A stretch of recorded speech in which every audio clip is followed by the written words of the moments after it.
윤 대표님, 예. 지금 민주당은 예. 마은혁 딜레마라는 얘기가 있고 또 예. 하나는 네. 헌재가 민주당을 코치를 해가지고 이번에 또 지난 14일 예. 국회 본회의에서 네. 마은혁 임명 촉구 결의안을 네. 무결한 것 아니냐 예. 이런 얘기가 하나가 나오고 있지 예. 않습니까?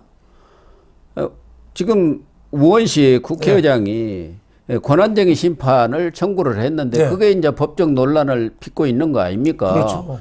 우원식이 개인으로 권한쟁의 심판한 것은 효력이 없다. 네. 국회 의결, 본회의 네. 의결을 거쳐서 권한쟁의 심판을 해야 국회의 권한쟁의 심판이 되는 것이 개인이 하는 것을 우원식이 혼자 하는 거나 다름없기 때문에 이게 문제가 된다는 게 여러 법률 전문가들도 지적하고 있는 거 아닙니까? 네, 그렇습니다. 그것도 이제 야당도 그건 맞다고 생각했으니까 이거 뭔가 보완을 좀 해야겠다. 네. 보정을 좀 해야겠다. 예, 해서 낸 게 이제 촉구 결의안 아닙니까? 그렇죠. 그러니까 우원식이가 국회의장이 좀 무리를 했어요. 예. 지금 쟁점이 뭐냐면은 우원식이가 국회 표결을 거치지도 않고 단독으로 자기 마음대로 헌법재판소에서 데다가 권한쟁의 심판 청구를 했는데 이게 가능하냐 이거거든요. 예. 근데 청구인 적격이 문제죠. 임명 촉구 결의안은 했어요.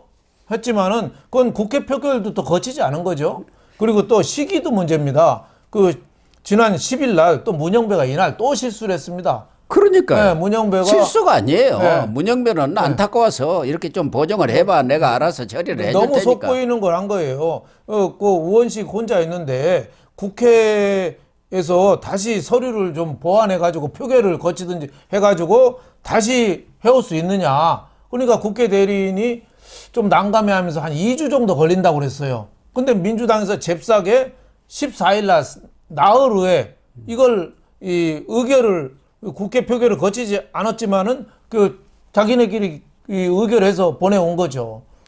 그러니까 국회 측 민주당 측이 보더라도 이건 좀 문제가 있다, 흠결이 있다 이렇게 판단한 거 아닙니까? 그렇죠. 그러니까 뭔가 좀 보완을 해야 할 것 같으니까 10일 날 두 번째 변론 때 국회 측에서 흠결을 보완할 수 있도록 좀 해달라. 이게 민사소송법에도 있다는 거 아닙니까? 소송이 진행되는데 그 흠결이 있으면은 그 흠결을 보완을 하면은 그걸 인정해 주니까.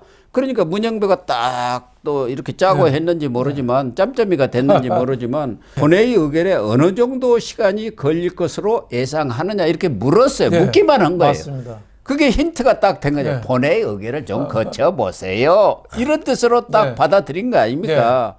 그러니까 그냥 금방 4일 만에 2주 걸린다고 그랬는데 나흘 만에 그냥 의결을 민주당 주도로 그냥 해버린 거죠. 그 표결로 거치지 않고 그냥 의결을 해버린 거예요. 지난번 내란죄 철회 때도 똑같은 지금 상황이 벌어진 거 아닙니까? 그러니까 헌법재판소에서 답안지를 이렇게 보여주고 이렇게 좀 문제 풀어봐. 수학 문제로만 답안지를 보여준 거예요. 그 내란죄 이거 여기서 헌재에서 심판하다 보면 시간이 너무 많이 걸릴 텐데 이렇게만 해주면 알겠습니다. 그러니까 국회 측이 와가지고 헌재 재판관님들께서 뭐 말씀하신 대로 내란죄는 처리하기로 했습니다. 이게 짬짬이고 내통 아니고 뭡니까? 그렇죠. 이번에도 똑같은 거 아니에요. 예? 국회 측에서 쓱 한번 꺼내갖고 이거 좀 보완을 해야 할 것 같습니다. 자기들이 봐도 이게 말이 안 되는 거 아닙니까? 그렇죠. 이 각하될 가능성이 있으니까. 그러니까 문영배가 그 본회의 처리하는데 얼마나 시간이 걸립니까? 그 처리하라는 얘기 아닙니까? 그렇죠. 그러면 내가 알아서 처리하겠다. 임명하겠다. 너무 속이 보이는 거 아닌가 이런 생각이 좀 들어요. 또 이재명이가 이렇게까지 하는 이유 중에 하나가 굉장히 지금 탄핵 심판에 대해서 불안감이 좀 큰 것 같아요. 그죠? 지금 5대3. 지금 기각설이 나오고 있지 않습니까? 6명이 이 탄핵 찬성을 해야지 통과가 되거든요. 인용이 되거든요. 근데 지금 문영배, 이미선, 정계선 뭐 이런 사람들은 골수잖아요. 근데 나머지 중도 뭐 이런 분들은 아직까지 속을 알 수가 없잖아요. 뭐 일부 신문에는 뭐 5대3도 나오고 뭐 8대0도 나오곤 하지만은 알 수가 없으니까 마은혁 골수 좌파 아니에요? 저로서 종북이라고 비판까지 받는 사람인데 이 사람을 넣으면은 조금 안심이 되는 거죠. 안심이 되는 거죠. 그러니까 억지로 막 꾸겨 넣으려고 하는데 자칫 또 마은영이가 임명이 되면은 이게 또 늦어질 수가 있는 거예요. 예. 재판 갱신 절차가 그렇죠. 필요하지 예. 않습니까? 예. 변론 여기서는 갱신 절차. 변론 갱신 절차가 그렇죠. 있어야죠. 예. 아니 아무것도 아직까지 네. 안 본 사람이 느닷없이 와서 거기에 어떤 기각 그렇죠. 인용에 참여할 수는 없는 그렇죠. 거 아닙니까? 그러니까 지금까지 있었던 네. 걸 쭉 보는 네. 절차 네. 이게 갱신 절차 아닙니까? 그렇죠. 그러다 보면 시간이 또 많이 그렇죠. 걸릴 것 같지 않습니까? 예, 그게 이재명의 딜레마고 마은혁 딜레마죠. 마은혁이가 내 편은 확실한데 이재명 기준으로 볼 때는 얘를 집어넣으면 또 시간이 끄니까 그럼에도 불구하고 마은혁을 자꾸 지금 꽂으려고 겁주는 게 뭐겠어요? 불안한 거죠. 불안하죠. 네, 불안한 거죠. 자체 6명이 안 될 수도 있어. 이런 불안감이 이재명한테 큰 거 아닌가 뭐 이런 생각이 좀 듭니다. 국민의힘 주진우 의원에 따르면은 우선 이게 보완한다고 자기들은 이 촉구 결의안을 냈지만 하나는 앞서 이야기한 대로 시간이 지나버렸다. 보완이라는 것은 변론이 끝나기 전에 해야 하는데 그렇죠. 지난 10일 날 변론이 2차로 끝나버렸지 않습니까? 그렇죠. 근데 14일 날 낸 것은 변론이 이미 끝났는데 내는 건 소용없다. 민사소송법도 변론이 끝나기 전에 내야 한다는 거고. 그렇죠. 또 하나는 이 헌재법에 이런 보완을 하려면은 헌재에서 명시적으로 명령을 내려야 하게 되어 있는 거예요. 문영배처럼 그 시간이 본회의에서 얼마나 걸립니까? 이건 명령이 아니고 그냥 힌트를 준 거지. 그렇죠. 정식으로 공문을 통해서 이렇게 보완하세요. 그렇죠. 이 명령을 내리도록 딱 헌재법에 규정이 되어 있기 때문에 이 마은혁은 임명할 수가 없다는 거예요. 그렇죠. 이 주진우 의원이 대통령실 법무비서관 하던 사람 아닙니까? 그렇죠. 아주 똑똑한 검사 출신이죠 아마. 그러니까 지난 2월 10일 날 권한쟁의에 대해서 변론이 종결이 됐어요. 그러니까. 변론 종결됐는데 그러고 나서 수능 시험 끝나는 종이 올렸는데 나중에 답안지 고친 거를 다시 내겠다고 온 거예요. 그걸 받아줍니까? 그러니까 말이 안 되죠. 그러니까 지금 민주당하고 저 문영배 이런 인간들이 얼마나 엉터리인지 이것만 봐도 알 수 있는 거예요. 법이고 관례고 다 무시하고 무조건 탄핵 통과시키겠다고 이렇게 무리수로 두고 있는 거예요. 예. 그러다 보니까 이인호 중앙대 로스쿨 교수도 이 로스쿨 교수면은 이재명이 은사 아닌지도 모르겠는데. 그래도 굉장히 유명한 교수입니다. 예. 법적 구속력이 없는 정치적 의사표시에 불과한 것이다. 이 촉구 결의안이라는 것은 법적인 아무런 구속력이 없는 거고, 거기 또 결의안에 이것을 처리하지 않고 임명을 안 하는 것은 계엄에 동조하는 것으로 좌시하지 않겠다. 이게 협박 결의안이지 무슨 촉구 결의안이냐. 뭐 그렇게 얘기를 한 것 같더라고. 뭐, 그렇죠. 아니 내란이고 아닌 것도 아직 결론이 안 났잖아요. 뭐 재판 결과에 따라서 형사 재판도 하고 그래야지 아는 거 아니에요. 그러면 이재명이도 대장동 사기치고 이거 검찰의 공소장이 그거 다 사실입니까? 그러니까요. 재판을 해야지 확정이 되는 거잖아요. 그렇죠. 그러니까 이재명은 무죄 추정의 원칙에서 무죄고 윤석열 대통령은 혐의가 있으니까 내란 수개고 이게 말이 됩니까? 지금 민주당 수준이 그거예요. 무조건 내란 우두머리로 이렇게 딱 프레임을 씌워버린 거 아닙니까? 그렇죠. 근데 아니 내란죄가 확정이 안 됐는데. 박근혜 탄핵 때는 국민들이 속았어요. 이제 막 엉터리 막 박근혜, 최순실이 뭐 수백조 원의 뭐 비자금이 해외에 있고 뭐 청와대 경호실에 뭐 비아그라가 나왔고 뭐 최순실이가 생수 갖고 감옥에서 샤워를 하고 있고 엉터리 막 나왔는데 그걸 국민들이 그랬거든요. 세월호 사기도 그랬고 다 속아 넘어갔는데 지금 국민들이 이제는 안 속는 거예요. 이제는 안 속는 거예요. 이제 더 이상 안 속는 거예요. 김어준이가 아무리 뻥을 쳐도 안 속는 거예요. 뭐 한동훈 사살 얘기도 나오고 뭐 이런 얘기도 안 속는 거예요 이제. 그리고 윤석열 대통령이 적극적인 이 뭐 싸울 의지를 지금 표명하고 있는 거 아닙니까? 대응 의지가 아주 강력하잖아요. 그러니까 헌재에도 하나도 안 빠지고 지금 출석을 하고 있고 20일 날 구속 취소 청구 이 신문을 하겠다는 거 아닙니까? 지기현 부장판사가. 그리고 거기도 나가겠다는 거 아니에요. 나가가지고 이 공수처에 수사권 없는 문제 또 경호처에 허락을 받지 않고 이 경호 지역, 예. 군사 보호 지역 들어온 거 이런 걸 해가지고 따지겠다는 거.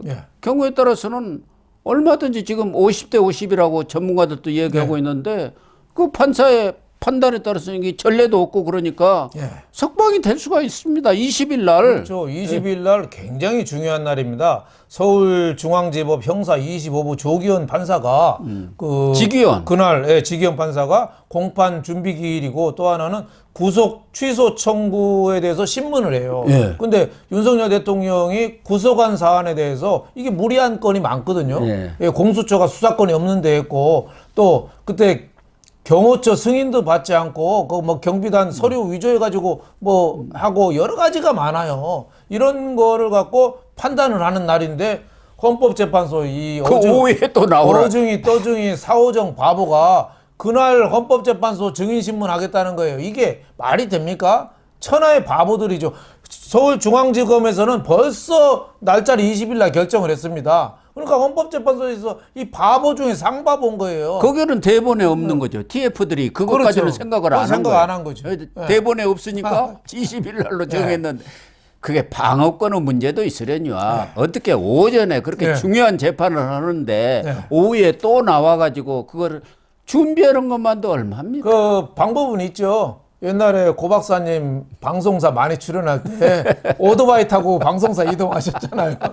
오토바이 타고 이제 뭐 중앙지법에서 헌법재판소 왔다 갔다 하면 되는데 그거는 이제 윤석열 대통령은 갈 수가 있는데 그 변호사들이 많거든요. 이 사람들이 준비를 해야 되는 거예요. 어떻게 보면은 증인은 그날 나가기만 하고 밑에 자료 준비나 이런 거는 변호사들이 다 하는데 이 사람들이 하루에 두 탕을 어떻게 떼어요? 대통령도 마찬가지입니다. 구속 취소 청구 이런 데 가서 신문을 하면 얼마나 본인이 스트레스도 있고 나름대로 준비를 하겠습니까? 그리고 거기서 진이 빠지는데 오후에 가서 정말 진짜 중요한 탄핵 심판 어떻게 보면 마지막이 되는 변론 아닙니까? 그렇죠. 여기에 나오라는 것은 그건 진짜 저는 저 인권위에서 그런 거 다시 권고를 해야 해요. 그렇죠. 그건 윤석열 대통령의 운명뿐만 아니라 우리나라의 운명이고 우리나라의 자존심이 걸린 문제예요. 명색이 그래도 대통령인데 직무 정지됐지만 명색이 지금 현직 대통령이잖아요. 이런 사람들을 재판을 하루에 도탕 떼라고요? 이게 있을 수 있는 당연히 얘기인가? 연기가 돼야 합니다. 당연히. 진짜 이거는 아무리 상습 범죄자라도 이렇게 취급은 못합니다. 그렇습니다. 하다못해 저 간첩도 이렇게 대접은 안 해요. 그 부분은 뭐 헌재에서 그래도 상식이 있는 사람이라 한다면은 헌재의 심판을 뭐 그 다음 주로 해도 무슨 문제가 있습니까? 그럼요. 이재명한테만 문제가 있지 모든 국민들이나 아무도 문제 삼을 사람이 없어요. 그렇죠. 그냥 그만큼 헌법재판소에서 이렇게 엉터리 방터리로 재판을 진행한다는 게 이제 울분이 나오는 거죠. 울분이 나오는 거죠. 이렇게까지 확인도 하나 안 하고 지 마음대로 하고 써주는 대로 읽고 TF팀에서 써준 거라고 흔들고 있고 재판관이 초시계 빨간 초시계 갖다 놓고 3분 지났습니다 하고 이게 무슨 재판이에요 이게. 진짜 웃깁니다. 웃기는 거죠. 그래서 저는 탄핵이 인용될지 기각이 될지 모르지만은 결과가 나온 다음에 우리나라가 어느 방향으로 저는 튈지 모르겠어요. 이 성난 우리 국민들이 어떻게 저는 방향을 잡을지 모르겠어요. 굉장한 저는 후폭풍이 있을 거라고 봅니다. 그래서 어느 언론에서도 보니까 이런 때 좀 저희대 대법원장이 나서셔가지고 이렇게 사법부가 국민적 신뢰를 잃으면 안 된다. 어떻게 보면 정의의 최후 보루가 무너지는 거 아니냐 이런 좀 경고를 알려줬으면 좋겠다. 그런 뭐 칼럼 비슷한 것도 제가 봤습니다. 아니 조희대 대법원장도 좀 중심을 잡아줘야죠. 헌법재판소에서가 여태까지 국민들이 대법원 못지않은 권위를 가진 기관이라고 했는데 알고 보니까 그게 아닌 거예요.